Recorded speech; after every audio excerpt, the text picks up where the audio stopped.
Hello friends.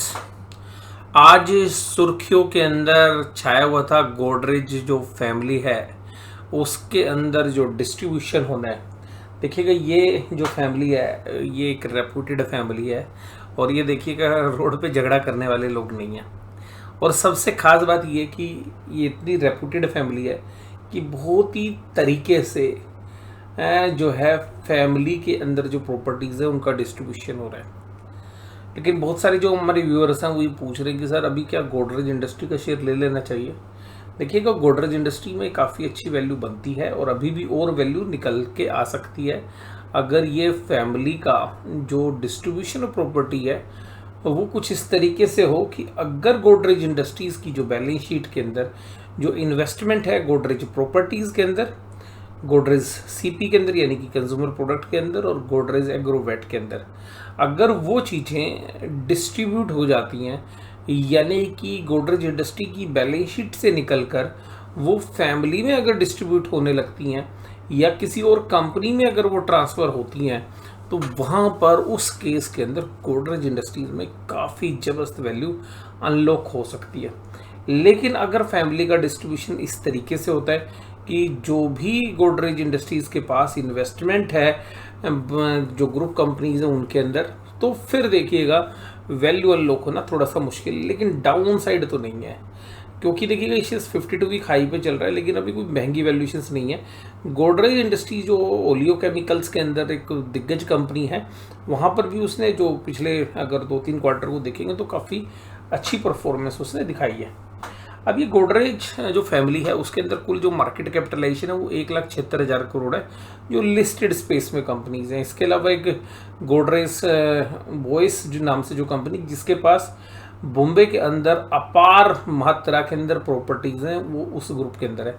तो देखिएगा family में क्या है कि फैमिली में 3 तरीके से डिस्ट्रीब्यूशन होना है। अब एक जो फैमिली मेंबर है उनके बच्चे हैं नहीं तो अल्टीमेटली 2 ग्रुप निकल कर आते हैं जिसमें एक ग्रुप जो है वो आता है आदि गोदरेज का जिसमें आदि और नादिर गोदरेज जो है दोनों ब्रदर हैं और दूसरे उनके जो चचेरे भाई है वो है जमशेद गोदरेज और उनकी जो सिस्टर है सिमता गोदरेज। तो उनके हिस्से में जो अभी जो कंट्रोल कर रहे हैं वो कर रहे हैं गोदरेज जो गोदरेज बॉयस नाम से जो कंपनी है उसको वो ओन करते हैं। अब गोदरेज इंडस्ट्रीज एंड एसोसिएट्स में अगर हम बात करें तो आदि गोदरेज और नादिर गोदरेज जो है वो जो ओन करते हैं वो करते हैं गोदरेज एग्रोवेट को, एस्टेक लाइफ साइंस को, गोदरेज सीपी को, गोदरेज इंडस्ट्रीज को। लेकिन ऐसा नहीं है कि हिस्सेदारी दूसरे भाइयों की नहीं है। जो हिस्सेदारी है वो इस तरीके से कि सभी कंपनियों के अंदर सबका हिस्सा है तो वो सबको अलग अलग किया जाना है। और सबसे खास बात ये कि गोदरेज जो बॉयस नाम से जो मैन्युफैक्चरिंग कंपनी है जो जिसके पास प्रॉपर्टीज़ भी है और जो आप देखते हैं गोदरेज की अलमीरा या जो लॉक वाले जो सिस्टम्स हैं वो सब या इसी तरीके की जो इंडस्ट्रियल प्रोडक्ट्स हैं वो उस कंपनी के अंदर आते हैं। अब यहाँ पर अगर हम देखें तो ये जो फाइनलाइजेशंस हैं ये देखिएगा स्मूथली हो जाएगा, ये तो हम मान के चल रहे हैं। लेकिन जो 2 चीज़ें हैं जिस पर मुख्य मुद्दा है कि जो ब्रांड नेम है गोदरेज उसको कौन यूज़ करेगा। और फिर अगर वो गोदरेज नेम को अगर किसी एक को दिया जाता है तो क्योंकि उसकी एक बहुत बढ़िया इंटेंजिबल वैल्यू बनेगी और उसकी जो रॉयल्टी पेमेंट है वो दूसरी पार्टी को देनी पड़ेगी।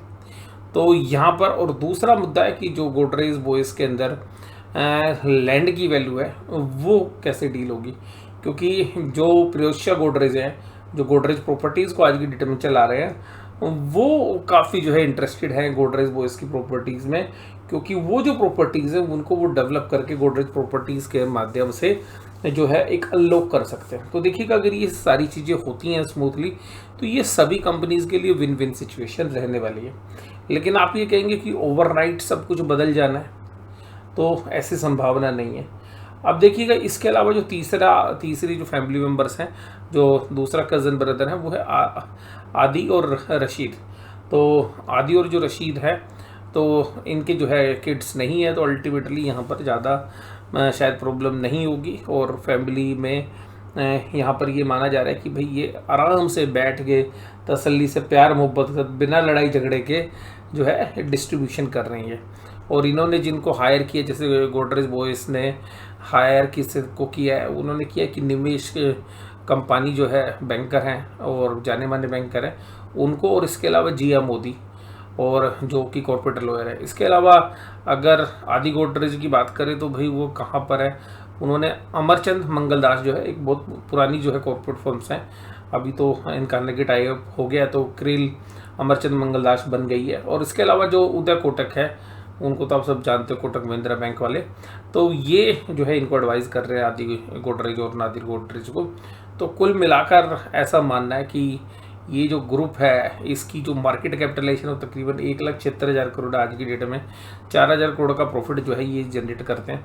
अब इस ग्रुप के अंदर जो इन्वेस्टमेंट है अगर वो देखें तो गोदरेज इंडस्ट्रीज़ की मार्केट कैप है केवल 19,000 करोड़, और अगर इसमें इन्वेस्टमेंट की वैल्यू जोड़ दें जो इसके पास है और वहाँ पर 20% का एक डिस्काउंट लगा दें, क्योंकि कैपिटल गेन टैक्स देना पड़ेगा अगर गोदरेज इंडस्ट्रीज़ की बैलेंस शीट से वो शेयर कहीं पर ट्रांसफ़र होते हैं तो वो ट्रांसफ़र की डेफिनेशन में आते हैं जो कैपिटल गेन के लिए जो है लाइबल होंगे। तो अगर वहाँ पर भी अगर आप कैलकुलेट करोगे तो जो वैल्यू है आज की डेट में वो तकरीबन 50,000 करोड़ से लेके 70,000 करोड़ के बीच में कहीं बनेगी, क्योंकि इसमें बहुत सारी कॉम्प्लिकेशंस होती हैं तो एग्जैक्ट वैल्यू नहीं बता सकते। तो फिर भी यहाँ से 2 से 3 गुना और इवन 4 गुना तक के भी चांसेस हो सकते हैं। और रीज़न ये क्योंकि ये कंपनी अभी 19,000 करोड़ पर ट्रेड कर रही है और इसी के अंदर मेजर इन्वेस्टमेंट है जो मैंने अभी आपके साथ चर्चा की। इसके साथ अगर हम बात करें यहाँ पे कि गोदरेज इंडस्ट्रीज़ का शेयर्स 590 यानी कि जो 52 वीक हाई है 600 रुपये उसके आसपास चल रहा है। गोदरेज एग्रोवेट ने ज़्यादा कुछ किया नहीं है, बट ये कंपनी भी देखिएगा आदि गोदरेज ग्रुप के पास ही है और वो तकरीबन 500 रुपये के भाव है, और गोदरेज CPB के पास है जिसकी जबरदस्त मार्केट कैप है 1 लाख करोड़। तो जिसकी वजह से जो वैल्यू निकल कर आती है जो हम 50 से 70,000 करोड़ निकाल रहे हैं। इसके अलावा गोदरेज प्रॉपर्टीज़ की वैल्यू भी 43,000 करोड़ है। तो ये जो वैल्यू निकल कर आई है 50,000 करोड़ से 70,000 करोड़, ये जो अगर वैल्यू अनलॉकिंग अगर ट्रांसफ़र हो गया गोदरेज प्रॉपर्टी से शेयर्स और फैमिली के अंदर उसका डिस्ट्रीब्यूशन हो गया तो जबरदस्त वैल्यू अनलॉक गोदरेज इंडस्ट्रीज़ के अंदर होगी। बाकी जो कंपनीज है वो मार्केट के अंदर हैं तो उनके पास कोई अलग इन्वेस्टमेंट तो है नहीं। तो अगर यहाँ पे निवेश करने के जो मौके हैं वो सबसे ज़्यादा गोदरेज इंडस्ट्रीज़ के अंदर है, और ये चर्चा हम देखिएगा अल्फा एम्बेस के साथ आपके साथ पहले भी कर चुके हैं। बट अभी ऐसा नहीं है कि ये प्रोसेस एक ही दिन में ख़त्म हो जानी है, इसमें भी कुछ टाइम लगेगा। बट ये दोबारा से सुगबुगाहट हुई है तो ऐसा लगता है कि शायद ये अगले 1 या 2 महीनों के दौरान जो है एक फाइनल कंक्लूजन पे होंगे। तो हमें वो ड्राफ्ट देखना पड़ेगा कि क्या है। तो बट यहाँ पर एक रिस्क रिवार्ड के एंगल से अगर बात करें तो गोदरेज इंडस्ट्रीज में मैक्सिमम देखिएगा अगर बाजार भी करेक्ट होता है तो 10% का रिस्क लगा लीजिएगा। लेकिन अगर इसमें वैल्यू अनलॉक होगी, देखिएगा इसमें खोना तो कुछ है नहीं आपने, और अगर यहाँ पे वैल्यू अनलॉक हो गई, मान लीजिएगा गोदरेज इंडस्ट्रीज की बैलेंस शीट में जो शेयर्स हैं गोदरेज CP के और गोदरेज प्रॉपर्टीज़ के, अगर उनको फैमिली में ट्रांसफ़र कर दिया ना, आप 50,000 करोड़ से 70,000 करोड़ के आसपास की मार्केट कैप देखेंगे तो उस केस में शेयर्स का भाव 2 गुना, इवन 3 गुना और इवन 4 गुना भी हो सकता है। क्योंकि अगर यहाँ पे वैल्यूशंस, क्योंकि जो ट्रांसफ़र की डेफिनेशन में आएगा कितना ट्रांसफ़र करेंगे उस पर भी डिपेंड करता है।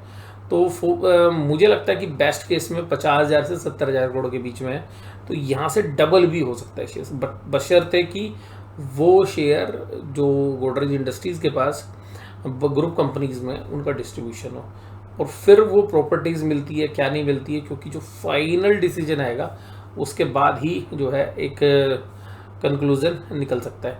देखिएगा फैमिलीज़ का जो ट्रैक रिकॉर्ड रहा है, मुझे नहीं लगता कि डिस्ट्रीब्यूशन होने के बाद जो है ये मामले कोर्ट में लंबित रहेंगे या कोर्ट में जाएंगे। अगर ऐसा नहीं होता, एक स्मूथ तरीके से अगर डिस्ट्रीब्यूशन होता है, तो ये शायद गोदरेज इंडस्ट्रीज़ के लिए पूरे ग्रुप में सबसे बेहतर हो सकता है। इसके अलावा गोदरेज बॉयस जो कंपनी, अगर उसको भी लिस्ट करा दिया जाता है मान लीजिएगा डिस्ट्रीब्यूशन से पहले, तो उसमें एक बड़ी ज़बरदस्त वैल्यू है, क्योंकि उनके पास जो लैंड बैंक है वही तकरीबन 2,000 एकड़ से ज़्यादा है, और उसमें से कुछ अप्रोच उसके अंदर कुछ जो है वो स्लम एरिया में गया हुआ है, कुछ जो है वो फॉरेस्ट लैंड में, लेकिन फिर भी इनके पास काफ़ी बड़ी जगह जो है फिर भी निकल कर आती, क्योंकि बॉम्बे में अगर सबसे बड़ी प्रॉपर्टी के ओनर है तो गोदरेज ग्रुप ही है।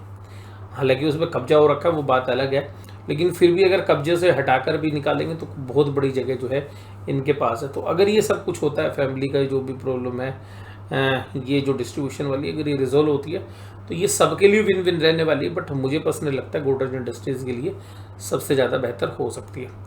और मैं यहाँ पर बस यही कहूँगा कि पेशेंस का गेम है भाई। 10% के रिस्क के सामने जो है रिवार्ड्स कहीं ज़्यादा। और देखिए गोदरेज इंडस्ट्रीज़ पिछले 5-7 साल में अगर हम देखें तो इसने कोई खास रिटर्न दी नहीं है, और ये इस वैल्यू अनलॉकिंग का इंतजार कर रही है। और जैसे ही अगर वैल्यू अनलॉकिंग होती है, क्योंकि ट्रांसफ़र इस तरीके से होता है जो गोदरेज इंडस्ट्रीज से वो शेयर्स ट्रांसफ़र हो जाएं और उसके बदले में गोदरेज इंडस्ट्री को मार्केट वैल्यू पर अगर पैसे मिलते हैं, जबरदस्त वैल्यू यहाँ पर निकल कर आती है। तो मुझे लगता है कि ये कुछ हमारे जो मेंबर्स हैं उन्होंने रिक्वेस्ट भी की थी कि सर इस पर एक बार चर्चा कर ली जाए।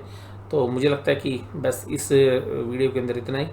कल जो है एक और मार्केट के एनालिसिस के बाद कोशिश करेंगे कि हम एक वीडियो की और चर्चा करें। बट मैं अभी ये मान के चलता हूँ कि बाज़ार के अंदर देखिएगा इस तरीके की जो वैल्यू पिकिंग स्टॉक्स हैं उनमें कोई ज़्यादा रिस्क नहीं है, लेकिन बाज़ार के अंदर ना बहुत सारे ऐसे शेयर्स हैं जो मुझे काफ़ी ज़्यादा महंगे लग रहे हैं। तो इसलिए मैं अभी फर्दर निवेश करने का मन नहीं बना रहा। बट गोदरेज इंडस्ट्री जैसे शेयर्स में जो आपके पास है ऑलरेडी, तो उनको आप होल्डर रखिए। और अगर कोई डिप मिलती है 5-7-8% की, तो वहाँ पर आप थोड़ा सा और एक्यूमुलेट भी कर सकते हैं। बट ध्यान रखिएगा ये एक लॉन्ग टर्म प्ले है। अब आप ये सोचेंगे कि आज लेंगे और कल से पैसे बनेंगे, इस बात की संभावना नहीं है बहुत ज़्यादा।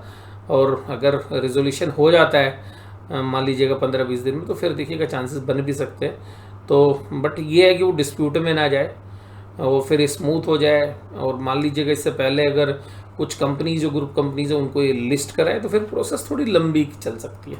तो वीडियो में जुड़े रहने के लिए धन्यवाद। Thank you very much.